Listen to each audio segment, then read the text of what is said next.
সচিবালয়ে আগুন দেওয়া হলো, কারা দিল, এর নেপথ্যে কারা?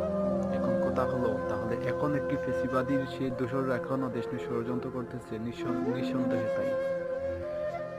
এখন কথা হলো, দেশে কি সংস্কার প্রয়োজন না নির্বাচন প্রয়োজন? আমি মনে করি এখনো দেশের সংস্কারই প্রয়োজন, কারণ এখনো সেই মুনাফিকরা দেশে রয়ে গেছে।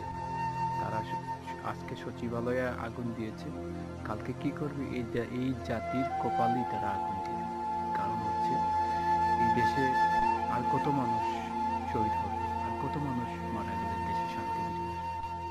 সেই 71 থেকে 2024 সাল পর্যন্ত নিয়ে শুধু এই মধ্যবিত্ত আর গরিব শ্রেণীর মানুষরাই শুধু জীবন দিয়ে আসছে।